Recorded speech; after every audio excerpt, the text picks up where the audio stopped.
Welcome to the Parenting Roundabout podcast. I'm Terry Morrow. And I'm Catherine Haleko. As parents and parenting writers, we can't help but see everything through a parenting lens.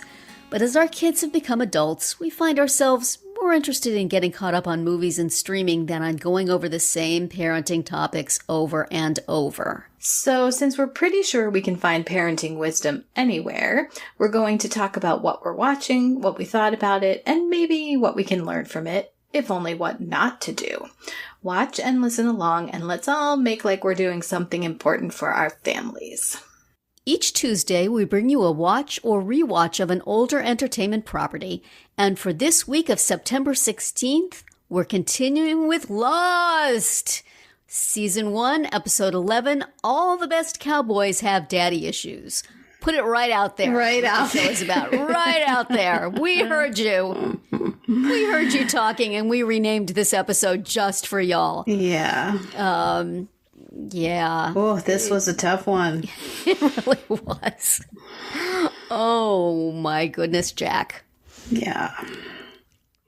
Except, boy, you know, if you ever have a problem that is going to require CPR and you want somebody to never give up on you. Yeah, he's the one.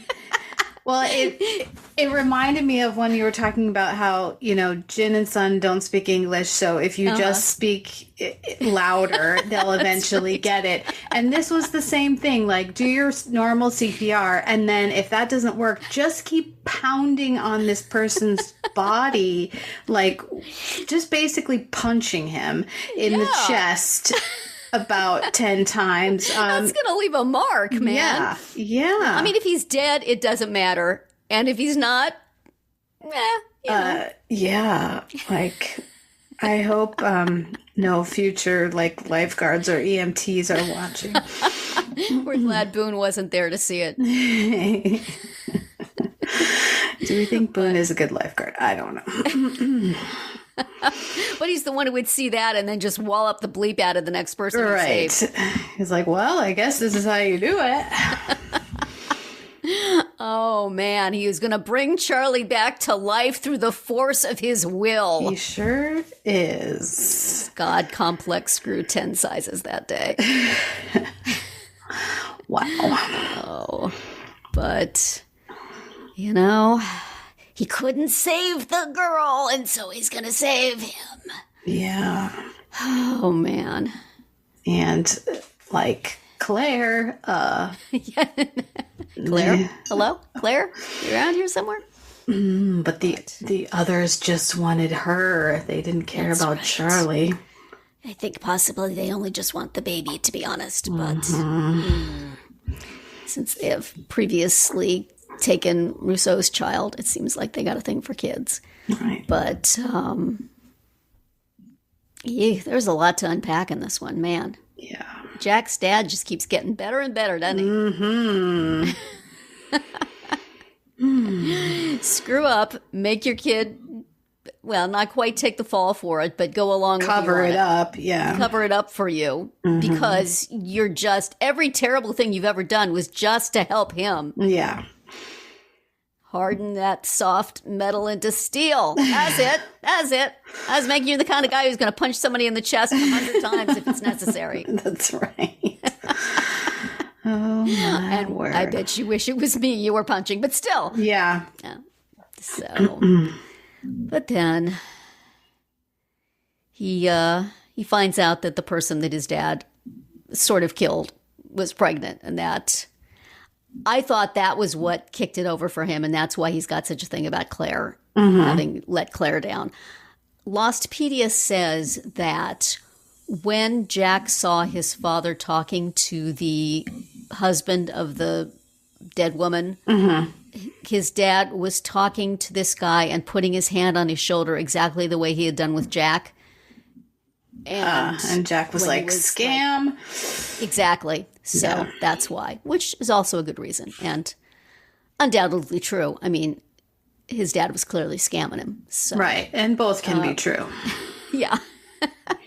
But definitely the pregnancy of that dead person is what makes him feel like exponentially more guilty about not having believed Claire and helped her. So, right.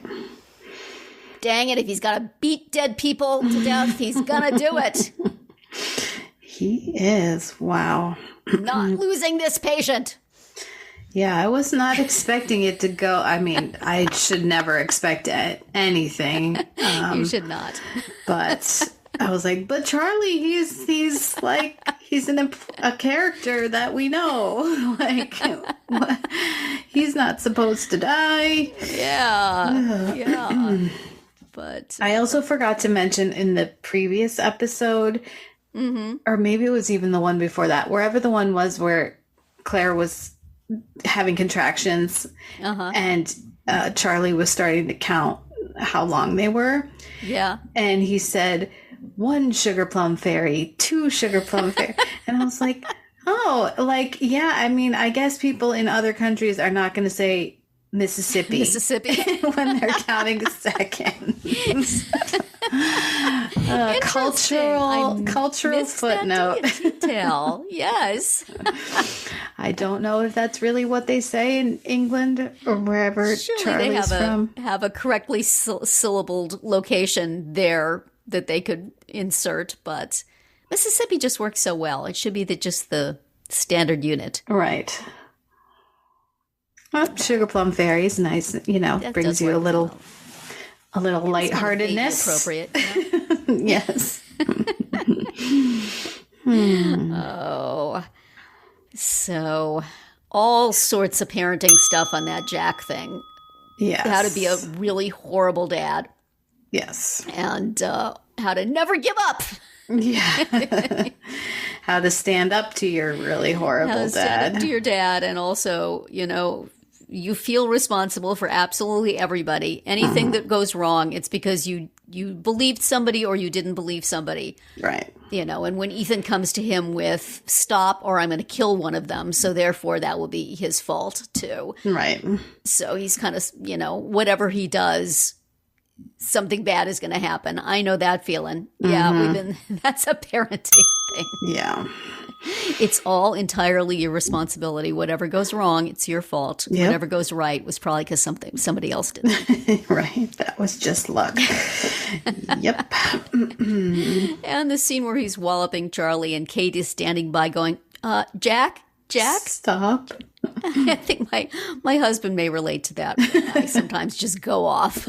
Like, this really seems extreme. Maybe you could just back down a little bit. She's got to be going, what is this guy? Right. He's so hyper competent sometimes, and sometimes he's just completely nuts. Yeah. Sometimes he's just beating the crap out of a dead person. After that scene, my husband said he was just mostly dead. That's right. Tip of the hat to the Princess Bride. He's only mostly dead. Yep. Well, and a new babysitter has entered the chat, which is Hurley. Yes, playing backgammon. It was Walt, $20,000. He's delightful. Yes. Always delightful is Hurley. Yes. Much better babysitter. Not gonna be stabbing a boar or doing anything dangerous. Right. However, Walt does let slip that he has another dad. Presumably his mother's husband or significant other. Right. That's what I would guess. I mean, I don't suppose that's all that shocking, Yeah. I mean, that he's never lived with Michael and his mother. But we don't know, like, the backstory of why does his mom keep hauling him all over the place and how they end up in Australia. Right. Given the example of Michael's stellar parenting, could Brian not have fought him for custody? Could there not have been some arrangement? I bet you could have paid that guy off to keep the kid. Yeah. It's like, volunteering for every possible dangerous mission. Because, it's not like he has anything to live for or anybody that he needs to take care of. Yeah. Jeez. Well, if now there was he... Child Protective Services in the jungle, that guy would be in trouble. Yes. Actually, maybe the others are going to be the Child Protective Services. I would watch out. Yeah. But he's they want the baby, but they don't care about Walt, apparently. Well, we'll see. We shall see. We get Locke and Boone having some discussions, and we find out guy time. So, we find out Boone is being very cagey about how he works in the wedding industry. Like, why is this so, What really humiliating thing does he do, I wonder? Yeah, like... Is he a male stripper for bachelorette parties? I mean, it sounded like that. He really didn't want to get specific about what it was. And meanwhile, Locke tells him exactly what he did. Right. And Boone's like, oh, yeah, sure. Right. A box company? Uh-huh. That's what they all say. He had one of those titles that make you think, oh my gosh, this is just exactly where he was. A guy in a cubicle with no future. Yep. I think he said he was in collections, didn't he? Yeah. I think so. Just sounds like the worst. Gray and desperate and horrible. Yeah. Horrible job. Oh, well. But now look at him. He's a master tracker. That's right. He's a master tracker. He can hunt boar. Jack says, no, we have to keep going. And Locke says, okay, fine. I'm going to go back to the caves. I'm going to assemble my crew. We'll be back. I will find you because I know you won't get very far. Kate's like, I have to go with him. I have to stay with him.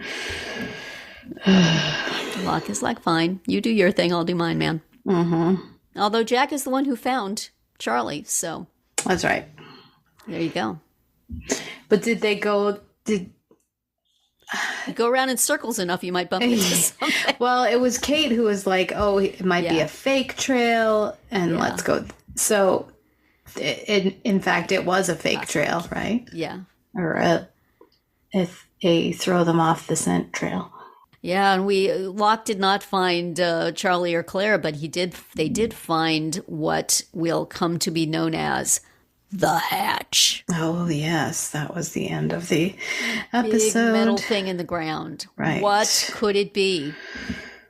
I mean, I'm not going to venture a guess, that's for sure. Just a manhole cover, you're doing some road work there in the jungle. It's just got some tools and pipes and stuff. Right. I'm sure there'll be nothing dramatic about it whatsoever. No. But Locke's eyes lit up pretty good when he saw that. It's a mystery! Mm-hmm. And I'm going to be the first one in. Yep. Nothing really good happened in this episode, did it? No, except for Walt winning $20,000. That's true. Except I have a feeling that Hurley is not good for it. He's not going to collect it. Yeah, I'm pretty sure. But, glad to see Walt having some fun with somebody. That's right. Me too. You ever play backgammon? Not for decades, probably. I had a boyfriend in high school who played backgammon, and so I played a lot of backgammon for a very short time, and then I have never played it since. People who like to play it like to play it. Mm-hmm. Walt seemed to be good at it. He's good at getting picked it right up. Getting the rolls that he needed from the dice. Yeah. Are we supposed to read anything into that he's able to get just the rolls he needed? Probably. Yeah. Everything. You should feel free to read anything into everything. Right. Because even if you're wrong, it will be something else. It will be just as ridiculous. Right. So, that's what this show is all about. And as I have mentioned, people did, to a large extent, just write thousands and thousands of words about this leaf that they passed. So. And I read them and it was fun. Yeah. So, excellent job by that actor playing Jack's dad of being just entirely loathsome. Yes. And even the nurses hate him, apparently. Yeah. Oh, golly. Well, those are our daddy issues for today. Okay. except we did also hear about Kate and her tracking dad. That's right. We did. So little warm moment from Kate's past there that will probably turn out to be how she ran away from things and escaped. Or why or something. The outback. Yeah. I'm sure sounds real nice now, but I bet they had issues. Yeah. Bet she and her dad had some issues. Mm-hmm. Daddy issues here, daddy issues there, daddy issues everywhere. Well, next Tuesday, we will continue with Season 1, Episode 12 of Lost, called Whatever the Case May Be. And it is, in fact, a Kate flashback episode. Those two characters are jumping the line. Mm-hmm. There's like tears. Yes. Certain ones. It's in their contract. We will get a flashback episode every so many episodes. Yep. And everybody else is like, whenever. It's fine. I'll just hang on the island. I'll play some golf. You can give them all the moral anguish. I'll just be over here getting, my chest pounded on. Fine. Oh, dear. Oh, my. So, also, today, as you hear this, is the premiere of Dancing with the Stars Season 33. Ooh.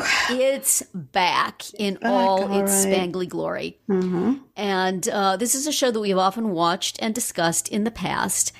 This time around, at least for the first bunch of episodes of it, we are going to talk about it on Thursdays as part of our weekly roundup because these networks don't schedule things in a way that it's convenient for us to record and talk about them. They don't. What's with that? They don't. We have network issues. So this is about the best we can do is talk about a Tuesday night show on Thursday. We appreciate your patience because I'm sure that once you watch, you immediately want to hear what did Terry and Catherine think about that? But Thursday's pretty quick, Two sleeps until you can hear us. So that will be coming up in addition to tomorrow's chat about Only Murders in the Building. That's right.